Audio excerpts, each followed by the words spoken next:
So there we go. So Carlie, hello. It's lovely to speak to you. So would you mind just telling us a little bit about who you are and where you're based?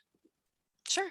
Yeah. So, hello, my name is Carlie Trott. I am an assistant professor in psychology, affiliated with our doctoral program at the University of Cincinnati in community and organizational research for action. So, I'm a community psychologist, but our program we refer to it as CORA, and the work that I do is really focused on climate change, working with different community organizations and different contexts, and really focusing on action outcomes. Action outcomes. Okay, that's really interesting. It's really interesting. So what kind of things do you get involved with, Carlie? What sort of projects do you find yourself doing? Sure. So the first project that I ever did related to climate change was in collaboration with young people. I thought about young people as especially children, like ages 10 to 12, as people who had a particular stake in the decisions and actions that are taken today about climate change, but they didn't really have much of a role in these conversations. They're talked about as the future generations, but what if we actually engaged with them?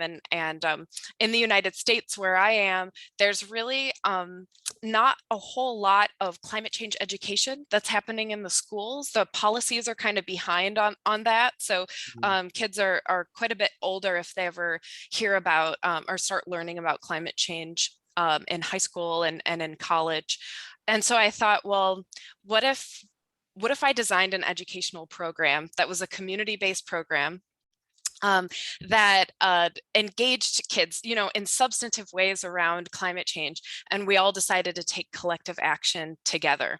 And so what I did was I designed a program. I partnered with Boys and Girls Clubs, which is one of the biggest youth serving organizations in the United States. And they specifically serve low income families. And so kids that a lot of times don't have opportunities for science enrichment type opportunities after school.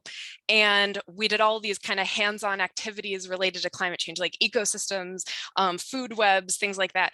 And then we thought about what would we like to do about climate change Mm. in our communities. And I used participatory action research, which is focused on treating people who would otherwise be participants in a research study as partners in every phase of the process. And so the young people, again, ages 10 to 12, they got to talk about what they cared about and what they wanted to do collaboratively, collectively, in their communities to address climate change. And I'm just going to share my screen real quick and show you some photos Oh, of fantastic. what we did. Um, but And so this is here, really interesting, Carlie. So you've described something about the educational program, haven't you? And yeah. and I guess this is where it takes us. This is where it leads.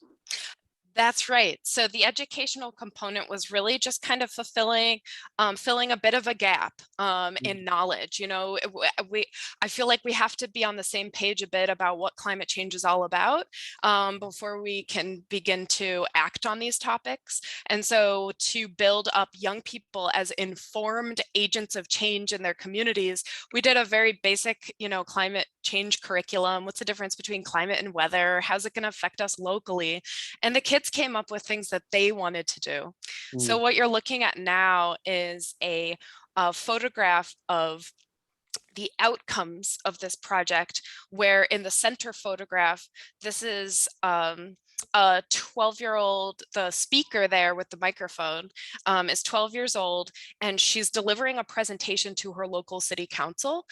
These are her local kind of city government representatives.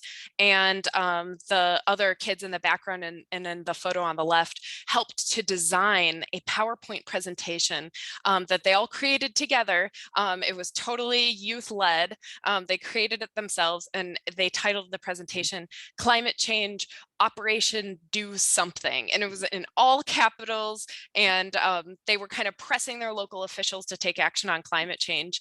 And so when I kind of took a look at the PowerPoint and said, look, we're going to talk to them, but we really should end the presentation with a question, something that the local city council representatives could respond to. They said, well, what if we ask them if we could plant a bunch of trees around town? And so that's what they did. That's the other photograph there. These kids planted 12 trees in their local neighborhood, including a bigger ones in a public park.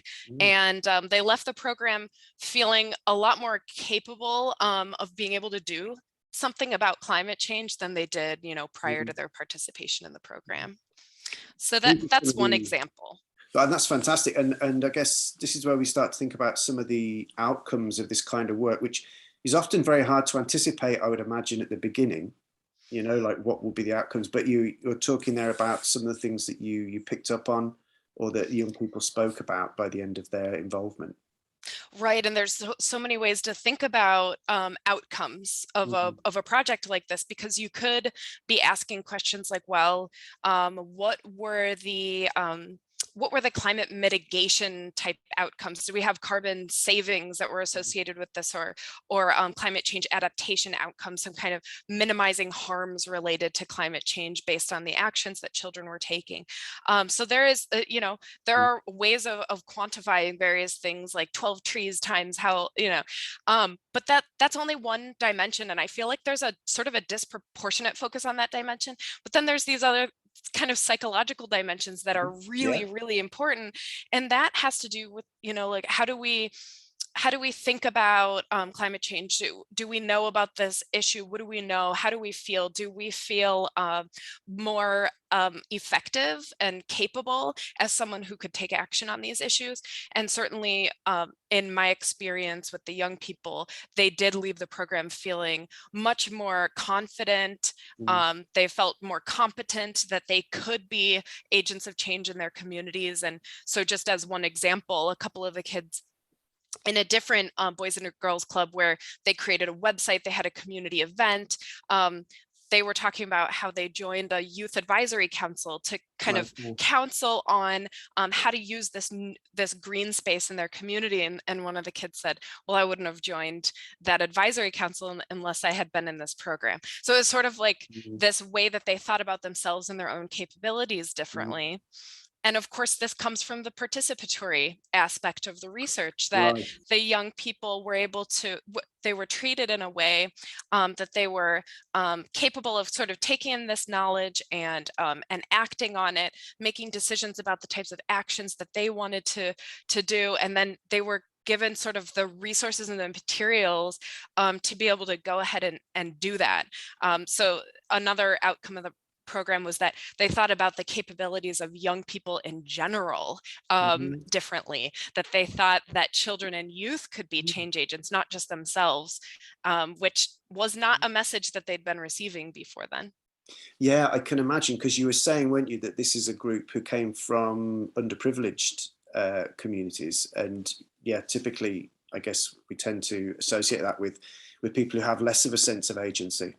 So, that's true, and that's absolutely true. And there's also just this idea of, and especially I feel like maybe more so in the United States than in some other countries. Like, I feel like the UK has sort of a more of a focus on children's participation, and in the United States it's sort of like, well, let kids be kids, and maybe they don't need to know about climate change, and maybe it will be something that is a little bit too traumatic, while kids are young. But what I learned was that the young people in this program totally enjoyed. They were having fun the entire time. It was like a main finding of my research was that they were having a blast. They loved what they were doing. They were concerned about the issue, of course, but they were also super motivated to be working on it. And then they left with these feelings of greater confidence and competence, and all of these positive outcomes that you want young people to be feeling. And so I think when doing this kind of work, using participatory approaches can be useful, because everybody in the collaboration is going to get this sense of ownership, that they had a hand in the decision making and the action. They'll talk about it with their friends and families. It'll have these ripple effects, and that's certainly what I found in this work. So those kids got to talk about something that was potentially quite threatening for all of us, I guess, but they what they did was they came out of it with a sense of accomplishment and I guess what greater sense of agency, which is that's really interesting. And just to ask, what is the impact on yourself as a researcher when you go through that process with young people? Oh, thank you for asking that, because this isn't something that I necessarily anticipated going into this kind of work. That first of all, participatory action research is a little bit disconcerting because you have to leave it open to like what is going to happen. You don't, as somebody who goes into things wanting to have a plan, participatory action research really asks that you sort of leave it open and you allow people to make decisions together and so on. And so it was a bit scary to not know what the kids were going to come up with, whether I was going to be able to have the supplies and get things together, especially in the timeline that we were on and so on. But sure enough, you know, I would tell anybody doing this work for the first time to trust the process, because it totally worked out in these. I worked with 3 different groups of kids in this particular project in different places, and in every project it worked out really well. Of course, there are hiccups in any community collaborative project, but by the end of the project, the way that I felt was all the things that I had hoped for the kids. So I had this greater sense of agency, you know, that I could make a difference in collaboration on these projects in local, you know, community settings. I left the program knowing more about climate change than I did going into it. You know, so when it comes to like the knowledge and the attitudes and the agency and everything, it sort of it totally reflected back on me and my own experiences, which was unexpected and welcome. Well, it's kind of it's actually quite inspiring to hear that, Carlie. I have to say, it's lovely to hear about the impact that working with those young people has had on you. Can I ask, have you been involved in other projects as well? Yeah, so this was the first project I'd ever done related to climate change, and it was wonderful. And I'll continue to work with young people in the future because it's just like full of possibility. But this project actually led to another one in collaboration with a community arts organization in Jacmel, Haiti. So I could share a photo of that one too. Let me see here. Share my screen. And so this project was sort of, in a way, this was sort of a spin-off project of the previous collaboration, where it was also all about learning about climate change in your community, environmental issues, taking photographs and creating these collaborative action opportunities. And in this situation, it dealt with local water quality issues. So by the end of the program, the young people in this collaboration were holding community events and talking about local issues and how to address them and so on. And so this is a collaboration that took place totally kind of at a distance. It took years for me to go and meet some of these people who I'd been working with over the years. But basically what I was able to do was lend the resources and the knowledge that I had from doing this stuff on the ground myself as the kind of leader of a program to people who were interested in doing this kind of work in their local community, and just kind of like consulting on it and lending my support. And so this is another project that was a community driven sort of youth led project, and the findings were also pretty similar, that these participatory methods where the young people get to lead the process can be really impactful in what's going on locally. So that's project, this collaboration has been going on for years. They've had 3 different cycles, so 3 different courses that are about what they call photo environment. In Haitian Creole is the language, so that definitely you know, complicate some of the research aspects. There's a lot of translation going on back and forth, but that's another one. And then more recently here in Cincinnati, where I am located now, I've been partnering with community organizations and the city of Cincinnati in some neighborhood level climate resiliency planning that really takes into account frontline community perspectives. Okay. And so there's a lot of city level planning that's happening around climate change, but a lot of the time it's kind of like taking place at the city scale rather than at some of these finer grained scales that really matter. So for example, in Cincinnati, different neighborhoods have totally different needs. There are legacies of race-based housing segregation in Cincinnati and a historic disinvestment in certain places, so that what we expect from climate change related to, you know, extreme heat events or flooding or things like that are going to affect different communities in totally different ways. And we need to center frontline community level perspectives and just understand that not every neighborhood is coming from the same place.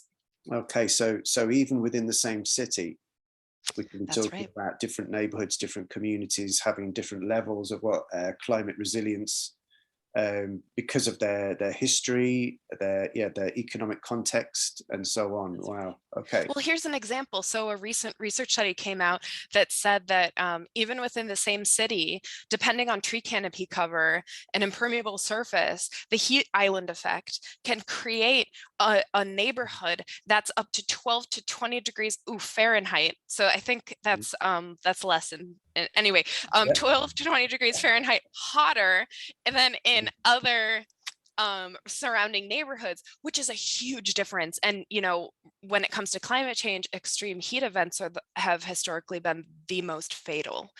So this is a life and death issue. It's also an equity issue when we're thinking about cities and different sort of localized regions. And we have to keep that in mind, especially in major cities that have, you know, major inequalities across these landscapes. Absolutely. I mean, it's kind of a powerful reminder, isn't it, of how built environments are often a reflection of like the socioeconomic circumstances that people inhabit. Absolutely. Yeah, we develop and grow, don't we, in these social but also physical environments, and our survival can depend, on what's around us. That's right. So this most recent project collaboration that I've been involved in is about actually partnering with community organizations and community residents that live in different areas in Cincinnati, and actually just talking to them about what they would envision for their neighborhood. It's a little bit educational, like just kind of talking about how climate change intersects with various other social issues that people are Okay. concerned about. But it's also very action oriented in the sense of kind of creating maps and visioning and kind of advocating for these perspectives to be reflected in Cincinnati's Green Plan, which is their local climate action planning document, and then thinking about, you know, what needs to be done, like tangibly on the ground, next steps related to the things that the community members talk about. And so often it's a top-down process. So it's great to be having these conversations with residents who are concerned and want to have an impact in their communities. Well, fantastic. That's great to hear. And I guess, Carlie, you have told us so much in such a short period of time, and I feel terrible kind of like having to end things so soon, but like it feels like we're just getting started in a way. But I guess the question I have is, I think something that I've heard you say before about, say, how to get involved in things, like just would you say you have any kind of message for psychologists? You know, I do actually, and there's a couple of them, but one that comes to mind immediately a lot of the time is that when people think about getting involved in climate change, the issue can feel really big, can feel impenetrable, a little bit overwhelming, like what do you even do? And I have found, especially in my community work, that look, different things need to be happening everywhere you are. It's, you know, different at different scales, different levels. So I don't think anyone really needs to go very far from where they currently are to become involved in some of these things, right? So there are ongoing issues, community groups, organizations, and so on that are working on issues of climate and sustainability, environmental justice, in a lot of local regions. And if there's not something right, right in your town, then that sounds like an opportunity, to get something going. And then of course there's just a million ways to be plugging into some of these larger efforts too, regionally and nationally, and so on, right from where you are. So it's not something that's far away. It's something that's right in our backyards. And just to kind of build on that idea a little bit, it's also true in my view that we don't have to go too far outside of our own like comfort zone, and the things that the various skill sets and interests that we bring, we can lend those in the service of whatever we're getting involved in. So if you like speaking, if you like organizing, if you like making art, if you like, figure out like what is it that you really enjoy doing, because I'm just sure that there's a way of turning that around and using it in the service of things that are going on locally to address climate issues. That makes a lot of sense, Carlie, doesn't it? So you don't have to go far, because the issues are there in your neighborhood, and probably somebody will be doing something that you could join with. And also, don't underestimate what you bring, whether it's as a psychologist or just as a human being. You're going to have stuff to offer, you can contribute. Yeah, so that's great to hear. That's great Absolutely. to hear. Hey, well, look, I hate to say goodbye because it's been a real treat. But I'm gonna have to end our conversation here, just so that people have got like, I guess, basically I need to be able to store this on my computer, so I have to keep the size of things to a reasonable limit. But it's been lovely talking to you, and I will pause our recording here. But thanks again. Yeah, thank you.